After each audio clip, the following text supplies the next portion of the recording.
Hola, ¿qué tal? Soy Roberto Monclús y bienvenidos a este programa especial. Me llena de mucho orgullo poder contar con su presencia aquí.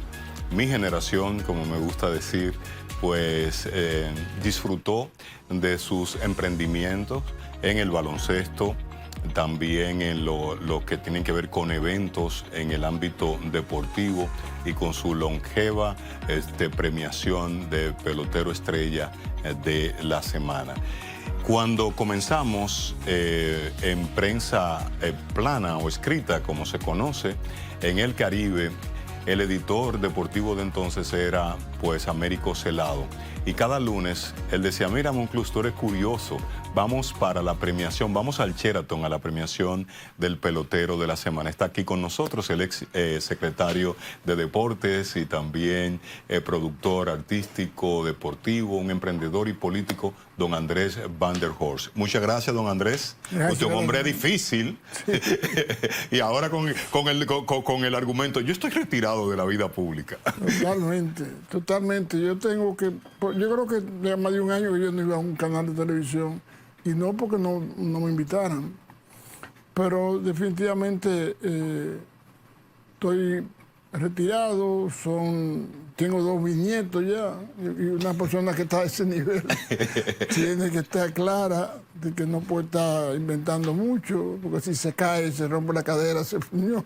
Perfecto. Tu apellido es como, o mi apellido no llega al tuyo, pero son de los apellidos raros en mi país. Entonces yo soy apellido Monclús, la gente me pregunta origen qué, sí, y yo me invento un origen.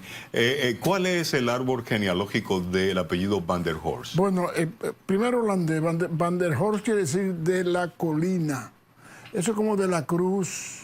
Okay. Lo que son aquí de los lugares, por ejemplo, la mata de Farfán. Sí. Era un señor que se sentaba a pie de Farfán, se sentaba frente a esa mata y así se pone el nombre. Es holandés. De los holandeses que fueron, mi ascendencia es de los holandeses que fueron a los Estados Unidos cuando comenzó el éxodo de Europa a Estados Unidos. Entonces, mi tatarabuelo, no sé qué cosa, fue asistente de George Washington. Y sabemos todo porque en Luisiana hay una hacienda Van der Horst que la usan para turismo, que era de ese señor. Entonces, ahí tuvo varios hijos, uno nieto de él, creo. Lo mandaron para acá como pastor evangélico a Puerto Plata, con 2 hijos. De ahí lo mandaron a La Chocha en Samaná, y ahí hizo vida en Samaná. Él se casó, un hijo de él, Peter, se casó con una hermana de Macabón. ¿Tú has oído los cuentos de Macabón? No, cuéntemelo. Macabón era un general de Lilis, gobernador en Samaná, muy pintoresco, no hablaba español casi, era un hombre muy valiente. Cuando estaban peleando, que fue a pelear a Moca, le dieron una pelea, arrancó para Samaná y dijo que vengan, que aquí está el tiburón en su agua. Y el tipo era muy pintoresco. Una vez le mandó a Lili un telegrama que le mandara algunos voluntarios para trabajar aquí en la capital. Okay. Cosas esas, y él le puso un telegrama. 60 voluntarios van para allá, mi presidente. Devuélvame la soga, por favor. ¿Y por qué lo de la soga? Porque lo mandó amarrado. Entonces, era una genialidad de Lilis o de Macabón. No, más de Macabón. Por ejemplo, él estaba haciendo servicio por la noche en Samaná, en esa época no había luz eléctrica, y vio algo que creyó que era una moneda brillando, y cuando se apió del caballo y le puso a mano, era un catarro.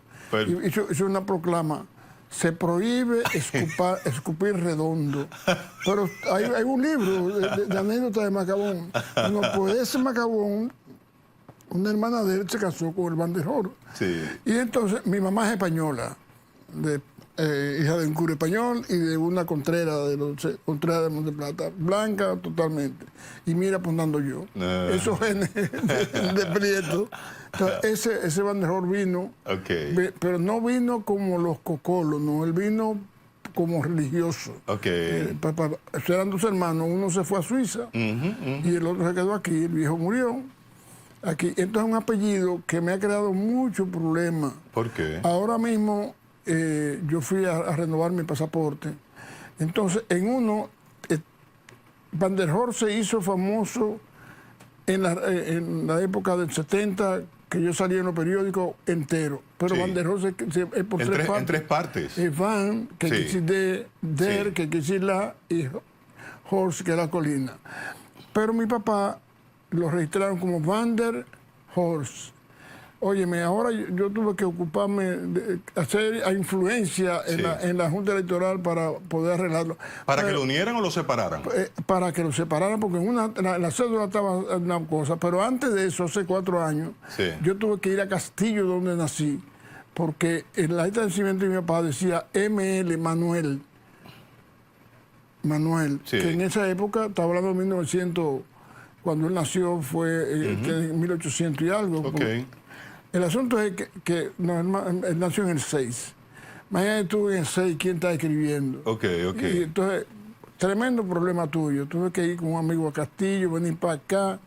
Entonces, permanentemente tengo inconvenientes. Pero ya se resolvió con... Bueno, sí, ahora me hicieron el pasaporte, pero que me ¿Y lo la, han- nueva, ¿Y la nueva cédula? ¿Cómo va a salir? ¿Junto o separado? No, separado. Ok. Pero en un solo separación. Sí. No, por lo que pasa que mi hijo, que es un hombre culto, Andresito. encontró la genealogía del apellido, porque en Holanda tú coges la guía telefónica y es como Aquilo Rodríguez. Ok. Mira, ya me dijiste que eres de Castillo. Yo pensé que tú me ibas a decir, yo soy de Samaná. Pero eres de Castillo. No, lo está que pasa es bien. que mi abuelo, el papá de mi papá, Sí. era el maquinista del tren de Sí. Sánchez a La Vega. Perfecto. Y se casó con una vegana que dijo que no iba para el mar porque se iba a jugar y se quedó en Macorís. Entonces, ahí en San Francisco de Macorís, yo inclusive, ese solar me tocó una parte, nos tocó a mi hermano, y la otra era mi esposa, vivía al lado. Entonces yo le compré el solar cuando murió la señora, Sí. un solar de 2.850 metros, y se lo regalé Ok. a Infotec para hacer una escuela de Infotec que está ahí, la escuela. Se hizo en el gobierno de Danilo, la inauguró el gobierno de Luis, y para mí es un orgullo. Para la gente me dice, está loco, 2.850 metros. Sí, es una zona deprimida, una parte de San Francisco que no se ha desarrollado. Además, está al lado del río y tú no puedes construir una torre. Ni No, puedes- no. Y duré 40 años con el solar y dije, se lo regalé a Infotec a la condición de que para una escuela, que si hacen otro cambio, Ok, los se herederos- desestima pues la donación.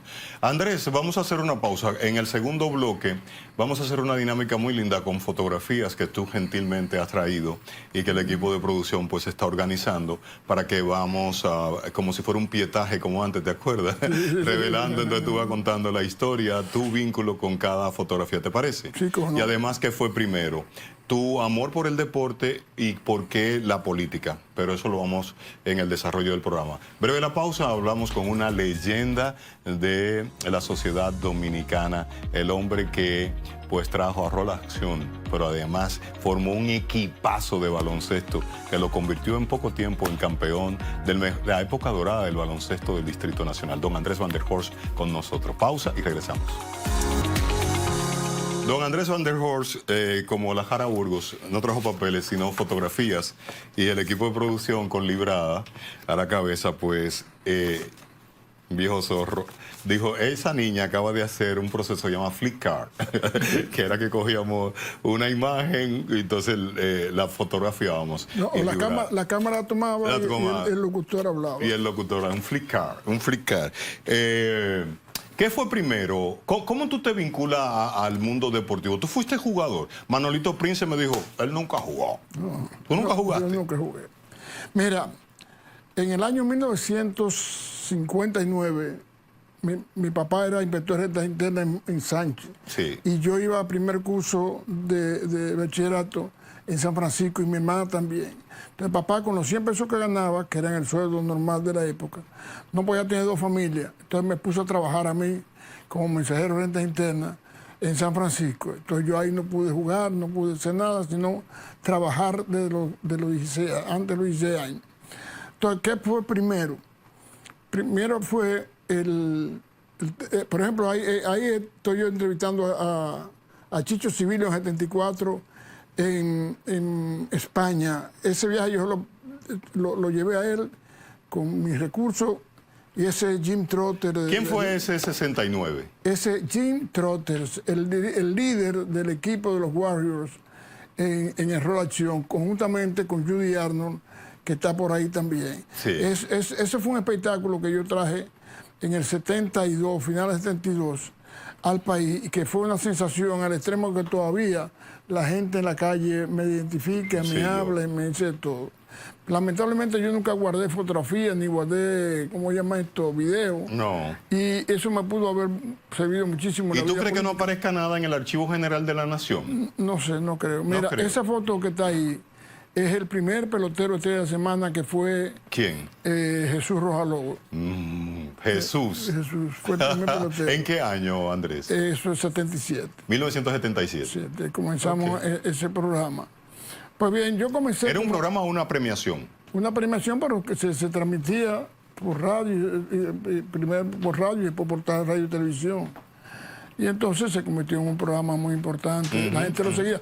Los peloteros, me dicen mismo, ellos iban los lunes a la práctica con un radito a ver quién sabe. ¿Quién ganó? Y entonces, este muchacho Soto, Mario Melvin Soto, me dice que cuando él iba con un taxi y lo llenaba de regalos. Milagro García buscando regalos para darle a la gente. Pues mira, yo comencé como un dirigente. ¿Qué tú estabas haciendo aquí?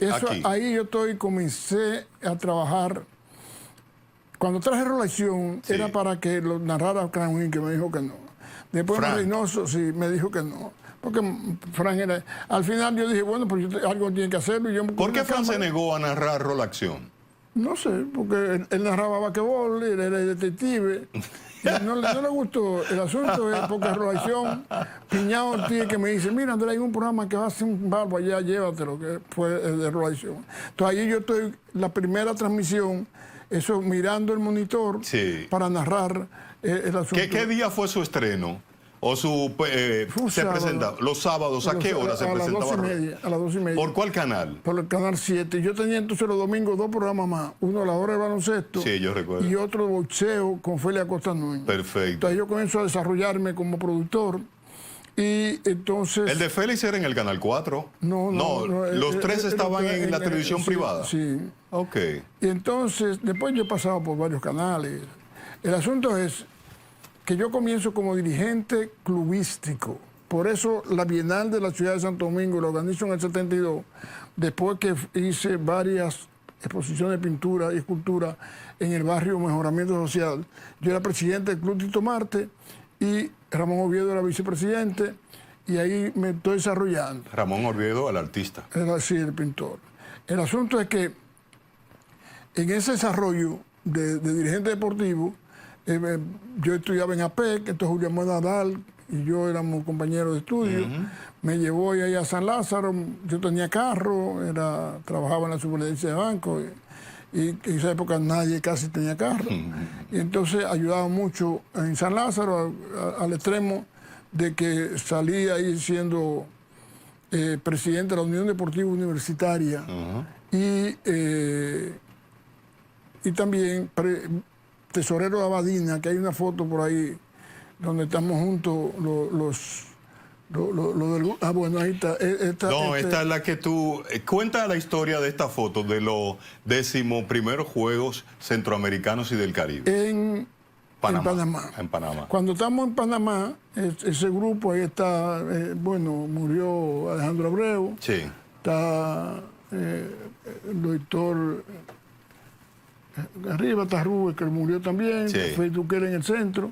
Un saludo a Fey Duquela, debe estar viendo el programa. Sí, entonces, eso fue muy pintoresco, porque estamos en Panamá. Ahí traje un libro del líder de Panamá, David Peralta, que él hizo, me mandó para que le comprara, porque hay gente que le gusta leer, y entonces un programa de televisión que pueda ofrecer 5 o 6 libros, pues la gente yo lo voy a regalar. Entonces, lo que pasó allá fue lo siguiente.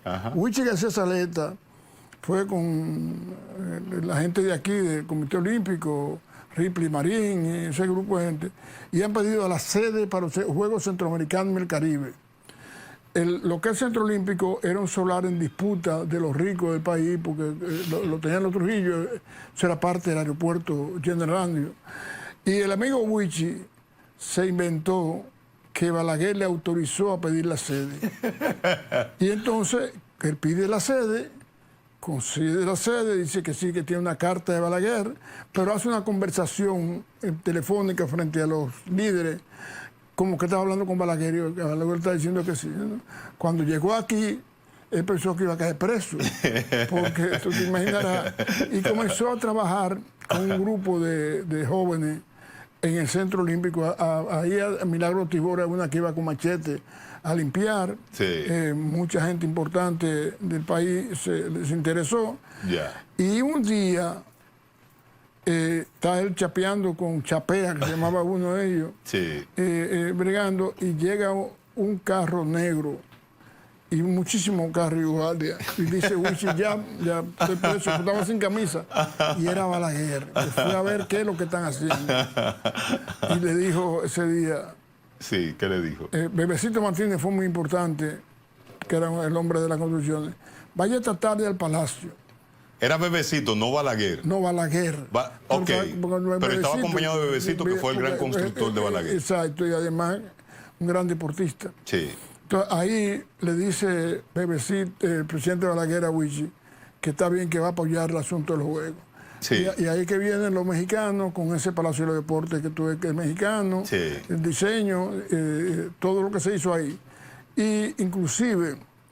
Tú lo que quieres decir, Andrés, que esa que yo siempre resalto, esa ciudad deportiva es una réplica de una ciudad deportiva mexicana, esta que tenemos no acá. réplica, pero sí muchos de las instalaciones. Sí. Porque por ejemplo, ahí se hizo el velódromo, Sí. que fue una sensación en esa Wow. época. El Palacio de Deportes, que es muy parecido al Palacio de Deportes de México, el Estadio Olímpico, Ajá, en ajá. una dimensión menor, Sí. igual, y la piscina.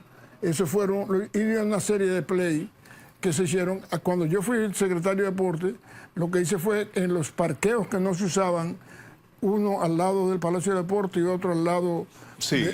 hice unos playcitos para los niños que todavía están ahí. Andrés, pero ¿y cómo? Pero fue arriesgado de don Huiche García Zabaleta. sí, claro. O sea, porque Balaguer estaba la represión en su nivel más alto, ¿no? Sí, y pero... él se había reelegido en el 70 y en el 74 la represión aumentó de nivel y de color contra el PRD y sus candidatos, don Antonio Guzmán, ¿tú te acuerdas? Estamos de acuerdo, pero Balaguer siempre respetó los hombres que tenían valor. ¿Por qué Huiche entonces? Porque recuerda que el Centro Olímpico está aquí. Y eso puede ser el Ensanche La Fe, o puede ser Miraflores, yo no sé, tú me vas a decir ahí. Pero entonces Naco es un sector de clase de los ricos que fue organizado, fue planificado. Claro. O sea, ¿cómo Huiche se metió en ese lío? Bueno, porque había el reclamo de los intereses de los ricos diciendo que eso es nuestro, que los títulos, que esto, que lo otro, y entonces no se le ponían, no le entraban. Y ahí Huichi llama a los deportistas, te digo que hasta Milagro estuvo con un machete, estamos todos metidos. El día de la galleta Agripino, que fue que se hizo una pista, Huichi hizo una pista muy rústica y se hicieron unos juegos universitarios, llegó la policía y Hermida González, un coronel, le ha dado una galleta, porque llegó Agripino con una camisita, vestido civil. Yo soy el rector de la Ocamaima, que yo creo que Martín, y esto no puede permitirse una galleta. Salimos huyendo todos, porque llegó la policía. Lo declararon de utilidad pública, el viejo aeropuerto Andrews, para poder construir el Centro Olímpico. No, ese es un asunto grande. ¿Qué pasó? Ni se llegó a declarar utilidad pública, como se comenzó a trabajar cuando se dan la sede. Cuando se logra la sede, entonces ya las instalaciones están hechas. Tú sabes que cuando Balaguer, yo no sé si la declaró de utilidad pública, pero eso era... Yo no recuerdo. Se comenzaba a trabajar y se llegó a eso. eso cambió la historia de la juventud dominicana. Muy mal, sí. Esa parte, lamentablemente, nuevos ministros y presidentes han hecho que tumbar muchas. Yo sembré 2.000 matas de melina. ¿Cuando fuiste con secretario? Sí, en el 87. Vamos a continuar con la dinámica para luego entonces preguntarte esa parte de tu gestión. Aquí tú estás con...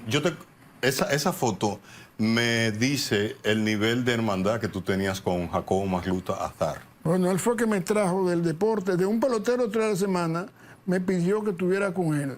William Hanna me dice, mira, quiere que tú seas su asistente. Y ahí yo llamo a Rafael Mirabal, que era administrador de la tabacalera, que me patrocinaba los autos en Monte Carlo. Y yo iba a tu casa, él vivía en Santiago, fue a mi casa y me dijo, mira, te estás teniendo muy bien como empresario. Tú eres de los jóvenes que los empresarios están viendo como un futuro. Y tú tienes un temperamento demasiado independiente. ¿Qué va a pasar un día? Que un dirigente político, el PRD, te va a salir con una cosa, tú lo vas a mandar para el carajo. Y ahí se va a romper, va a perder el amigo, va a perder el empleo, va a perder todo. Sigue siendo amigo. Entonces yo le dije, William, mira, yo voy a seguir siendo en lo que él quiera. Comenzó a darme responsabilidades, al extremo que cuando era presidente, me manda a buscar porque yo me alejé. Y me dijo, yo necesito que tú estés conmigo, ¿qué cargo tú quieres? Digo, ninguno, ponme mensajero. Y yo voy a funcionar. En los 43 días del fatídico suceso de Antonio Guzmán. Exacto. ¿Tú fuiste su asistente? Yo fui uno de sus 3 asistentes. Pero en una... Martínez Moya le dice, mira, hay que resolver este problema de uno pobre con uno triciclo, una cosa. Encarga a Andrés, que es loco, pero resuelve. Entonces, porque yo no tengo problemas para resolver. Don Arturo Martínez Moya. Eso me pasó con el aeropuerto de Ligüero, que el presidente me dijo que parara eso, que no, Leonel. Sí. Porque le cogió miedo a los dueños del avión y yo seguí para adelante. Cuando tú fuiste director del departamento aeroportuario. Entonces, ¿qué pasa? Entonces, ahí Jacobo comienza a darme responsabilidades, y ahí yo, entonces, cuando salimos del gobierno, que yo fui iban a presentar a Francinati inaugurando el Alto de Chabón, estoy allá arriba, lejísimo. Entonces, detrás de mí estaba el dueño del listín diario, Arturo Pellegrano. Arturo ¿Tuturro? No era Tuturo, no era el hermano, que era el más popular de todos. Porque el Tuturo era muy de los carros solamente. Entonces, comienza un aplauso cerrado, en crescendo, y me dice, Andrés, es a tu amigo que están aplaudiendo. Era Jacobo. Wow. Después yo me junto con Jacobo, después que yo no sabía que él iba para allá, ni él sabía que yo iba. Me dice, le digo yo, ¿cómo fue el asunto de los aplausos? Y bueno, yo voy bajando con su mujer y comienza un aplauso y él le pregunta a la gente, pero yo no veo a Francinate que están aplaudiendo. Dice, no es a usted que lo ven. Por los 43 días el gobierno que hicimos. Qué lindo. Entonces ahí yo comienzo y ahí salgo y formo la estructura que le dio la oportunidad de ser candidato presidencial. Perfecto. Pero se dejó engañar de los perredistas. Y entonces ahí ¿Cuántos votos le robaron? Eran 41.000 votos, estaban señalados en la cara de la estructura y del PRD, y eran válidos. Pero el gobierno... el argumento era que no, la doble votación exacto, no se permitía. Yo era un chamaquito y me acuerdo de eso. Se había aprobado, pero ni Peña Gómez, ni Salvador defendieron eso. No defendieron. Y entonces, en ese sentido, yo le digo, mira, Jacobo, vamos a visitar a Balaguer. Y soy yo que llevo a Jacobo a la casa de Balaguer. Ya. Y Balaguer me pregunta, ¿y cuál es tu afán? Digo que están hablando de golpe de Estado y primero lo van a matar a usted, después van a matar a Jacobo. Andrés habladorazo. Nadie habló de golpe de Estado a Balaguer en esa época, nadie. No, pero no era Balaguer, era Salvador. A Salvador, perdón, a Salvador. Y después me van a matar a mí. Yo tengo mi mamá y 3 hermanos. Tú sí eres trágico. Entonces me aceptó llevar a Jacobo. Pero eso distinguió el país porque había una tensión. Vamos con 3 fotos más y luego hacemos una pausa. Está interesante la conversación.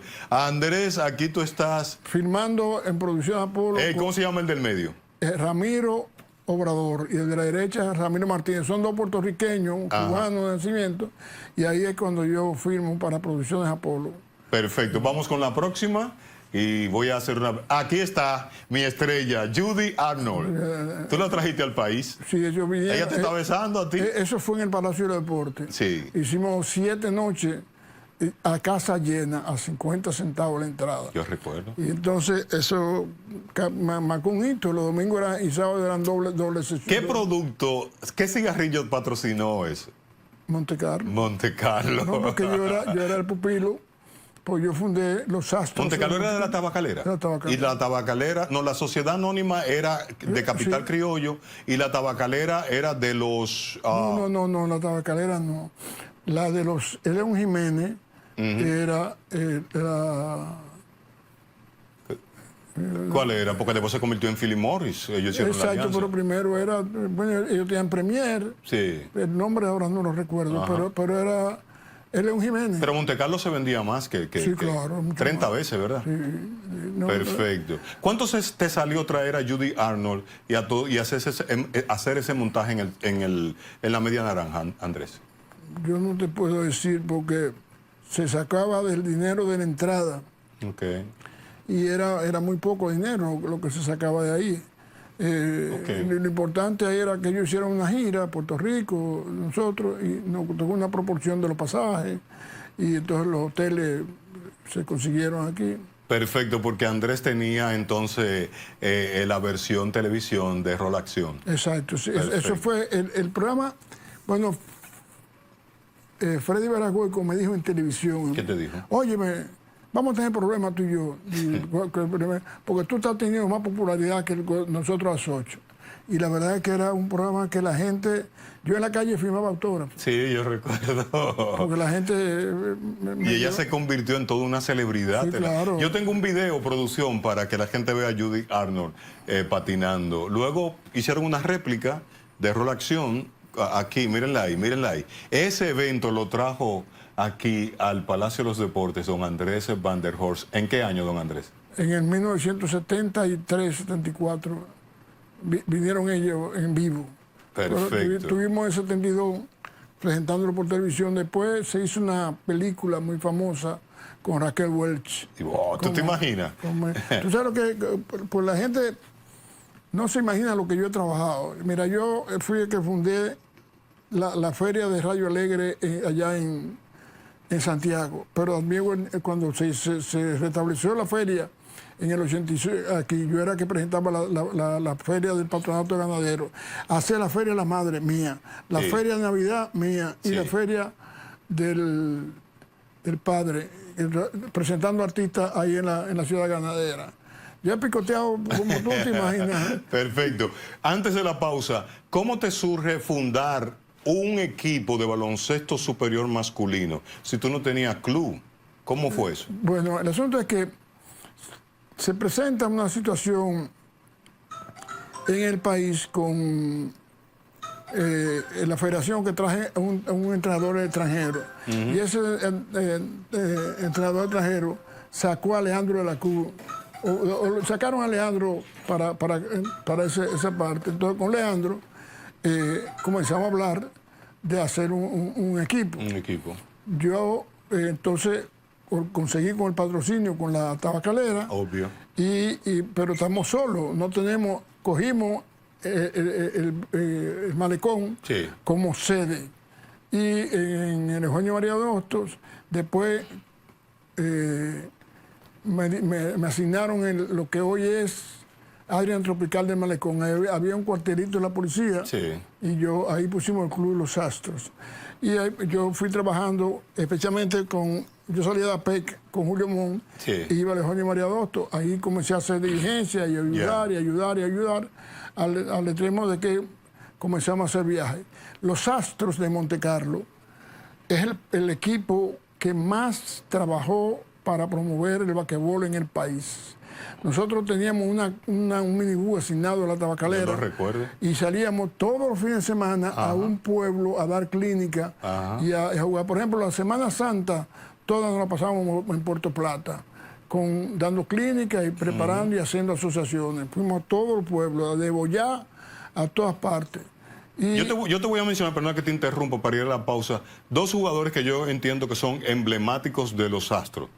Chicho Civilio. Sí, sí, ¿Qué tú puedes decir de Chicho? Bueno, Chicho era un muchacho de 15 años, Pey Rincón, que era muy amigo mío. Yo iba a estudiar con Julio Monadal y Ramé Cruz Ajaina, y entonces ahí nos hicimos muy amigos. Y cuando hacemos los Astros, viene Pey y nos trae un grupo de jugadores ahí, Coqui Tolentino. Ya te iba a mencionar, Coqui. Y otros más, y trabajaba. Entonces vino Chicho.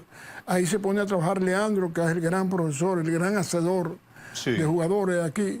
Y con Chicho, que según Manolito, él no era bueno ofensivo, sino defensivo, y entonces Manolito le dio suplencia, ¿no?, en San Lázaro, y él pues saltó para los Astros. ¿Ese es real la historia? Fue el problema cuando a él lo sacan del equipo de San Lázaro. Bueno, tú tenías aquí a Manolito. No, al manager. Hacia Orlando Félix. Orlando es que lo saca del equipo de los 12 de San Lázaro. Y ahí entonces que él se junta conmigo, yo busco los recursos y hago... Andrés, ¿qué año ustedes ganaron? ¿El 77? 75. ¿Fue su único torneo de ustedes? No, campeones. Sí, exacto. Campeones. Pero fue porque ahí nos engañaron también la gente de la federación de esa época, porque era lo que manejaban el torneo. Yo tengo cheque pagándole a Chicho, ¿A quién? A Hugo Cabrera. El pasaje de Hugo Cabrera. Alejandro fue... Pero te lo quitó San Lázaro. Sí, pero es lo que te digo, pero nos lo quitó sin razón, simplemente porque el poder lo tenía en la prensa, Leo Corporán, Andy Rivas.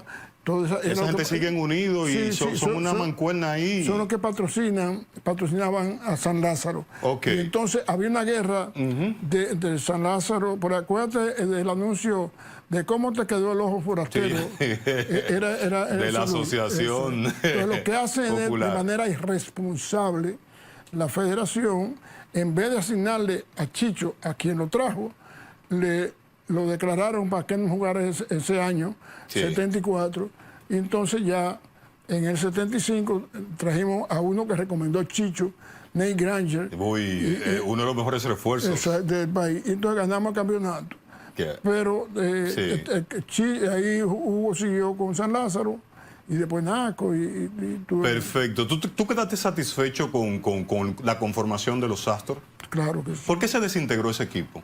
Porque un día yo estoy con Leandro viendo un juego de basquetbol y están inaugurando el torneo, creo que fue en el 86, 85.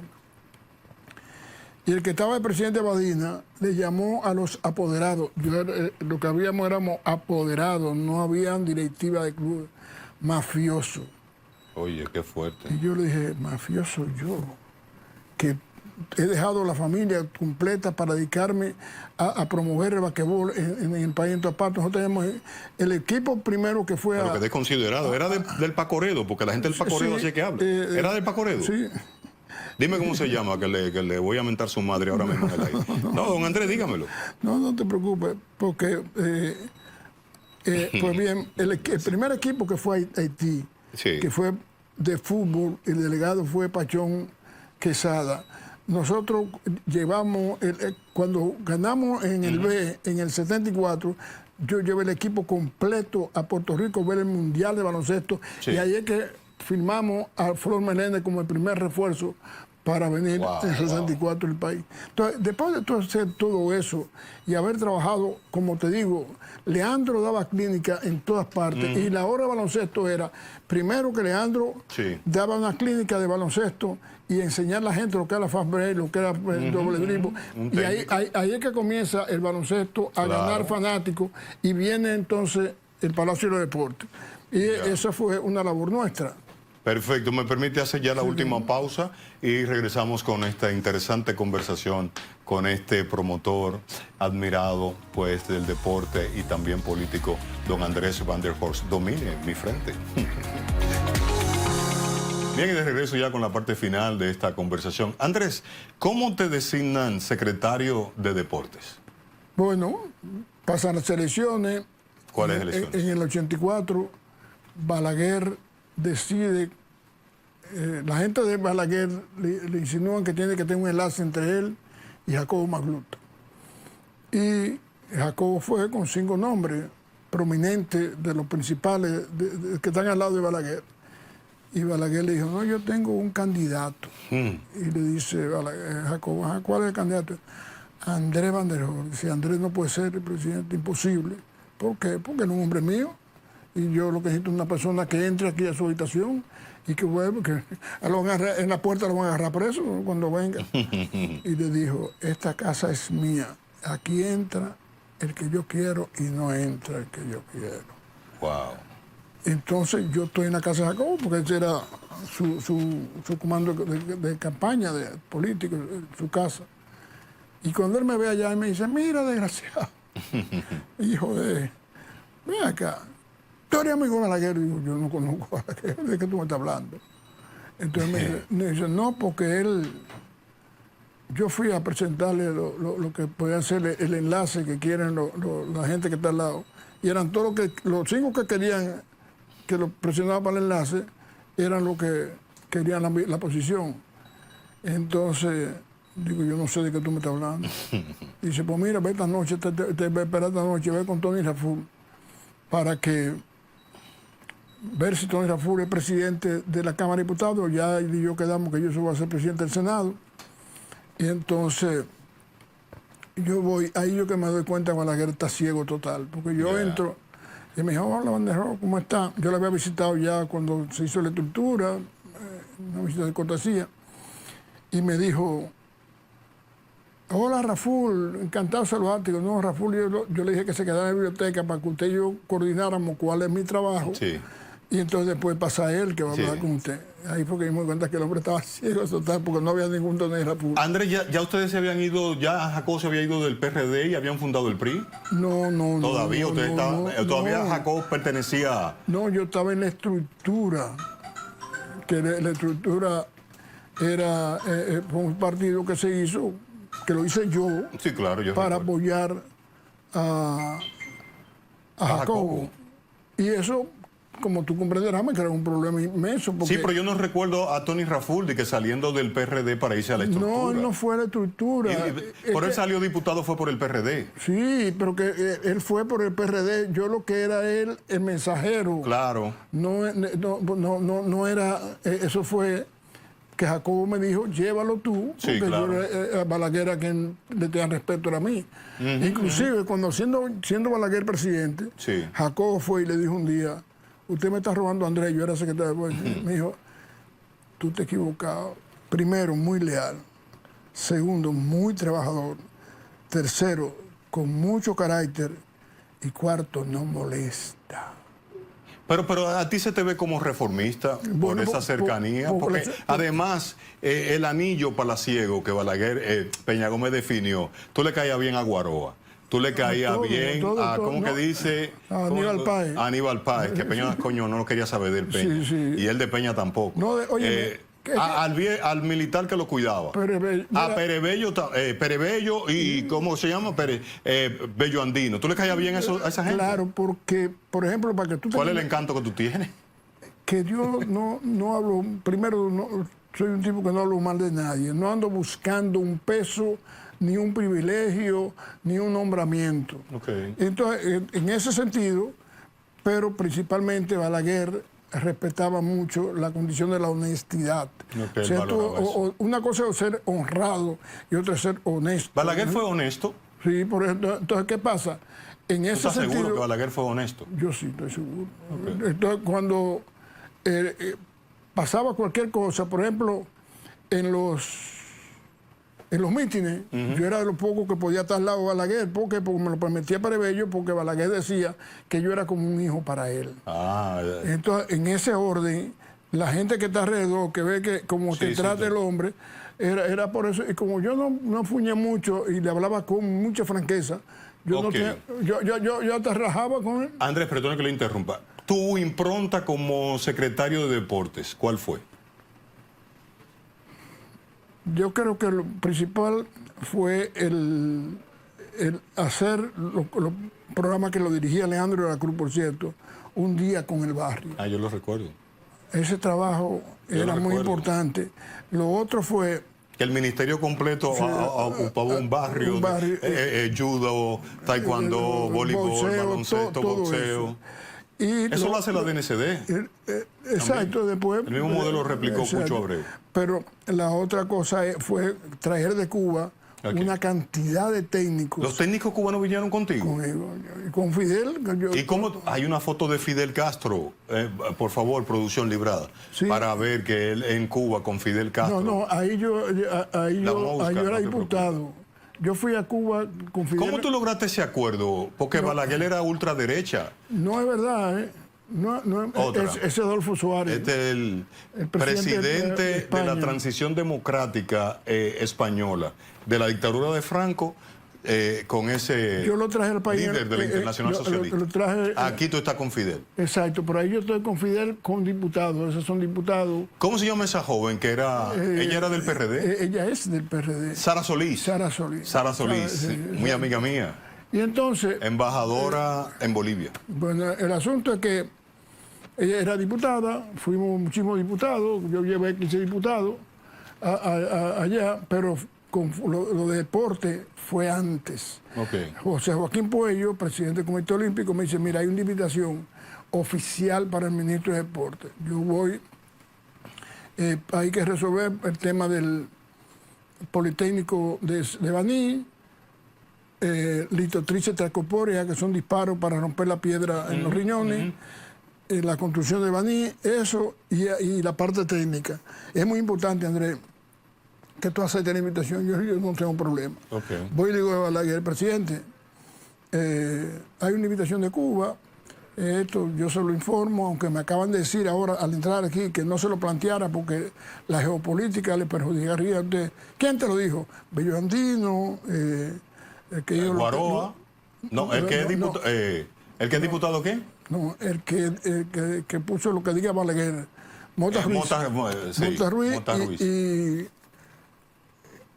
y el consultor jurídico Pedro Confesor.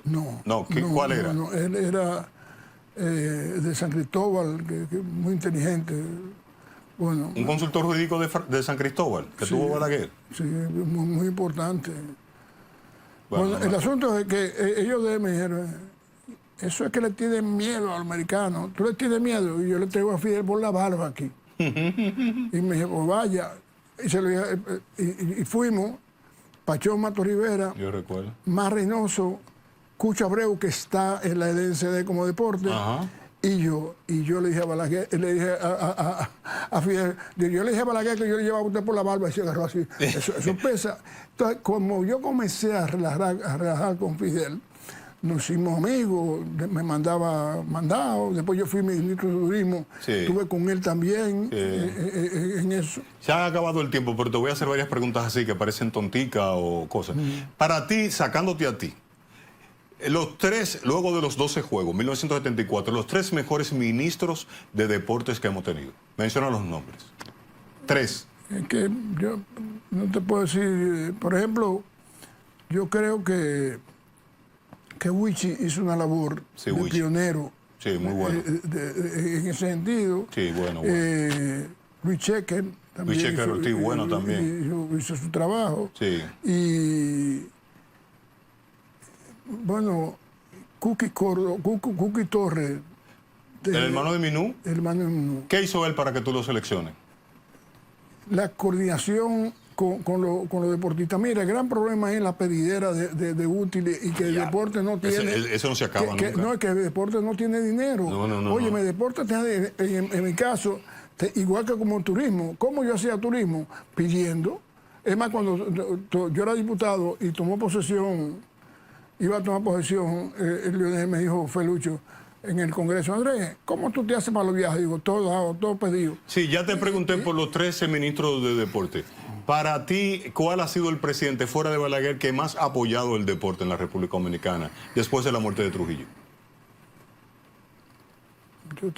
Yo he visto pocos presidentes que estén interesados en esa parte, pero Leonel Fernández, a través de Jay Payano, le dio mucho apoyo. El PARNI es uno de los mejores programas. Exacto, Leonel Fernández. Las pensiones a los atletas de alto rendimiento. Y eso es una labor que hay que reconocérsela al JEP por su cercanía. Precisamente como el caso de si Jacobo es presidente de la República, yo hubiese sido, como lo fui en los 43 días, un superministro. Sí, claro. Pero por la cercanía, por la amistad. Bien, se acaba el tiempo y yo estoy abusando de ti. No, entonces vamos un poquito a la política. En el 28, ¿cuál es el panorama? Si no se une el PRM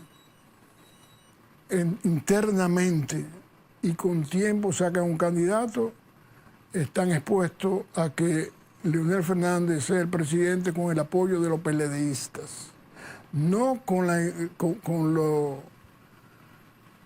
cúpula de los PLDistas, porque los PLDistas ven en Leonel su líder originario. Entonces, si van en unas elecciones y va uno del PRM, uno del PLD y Leonel Fernández, fíjate que yo no menciono a Omar, como candidato, entonces esa base de abajo va a votar. No va a votar por el PRM, va a votar por esto. Principalmente... Tú tienes un olfato, tú que viviste la crisis del 84 y el 86, que desalojó por 14 años al querido PRD. El PRM se descantó por unas primarias cerradas. ¿Tú no ves que eso es problemático? Sí, porque tú estás hablando de consenso, porque ellos quieren primarias. Sí, si hay primarias, recuérdate de Concord, de los sillazos. Y recuerda, y yo que lo sufrí, a pesar de que Peña Gómez tenía conmigo una cercanía y un respeto, pero fue una guerra Peña Gómez, Jacobo. Por ejemplo, para que tú tengas una idea, en los 43 días Peña Gómez me llamaba y me decía, a nadie del PRD yo voy a llamar ahí. Te llamo a ti, yo no era PRDista, ni la estructura estaba hecha todavía, pero era una persona que respetaba. ¿Por qué? Porque cuando fue a ser candidato, yo lo llevé para que él fuera candidato a senador, y me dijo, yo no puedo ser candidato a senador porque voy a ganar con la Internacional Liberal, y él era muy ideológico en ese sentido. Entonces, en ese orden, yo te digo que la situación que hay es hacer, aquí se vota en contra, no se vota a favor.